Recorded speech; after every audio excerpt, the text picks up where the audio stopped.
Hello, good morning! Kamusta? Ayos lang ba kayo? Mag-enjoy lang naman tayo kahit papaano, i-enjoy natin. So, yung iba, ang sinasabi sa akin, ang yabang-yabang mo.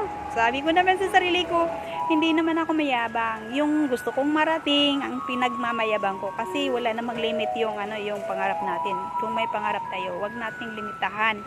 Dapat, lakihan na lang natin yung pangarap natin. Wala namang bayad yun. Kung nangarap ka naman lang, lakihan mo na. Isipin mo na makaya mo.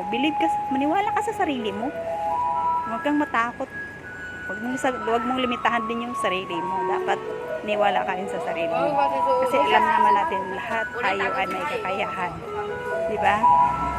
Kaya, go on. Paglaban mo yung pangarap mo. Gaya ko. Gusto kong kumita ng milyon. Oh, bakit? Gusto ko eh. Walang bayad yun, diba? Mangarap ka.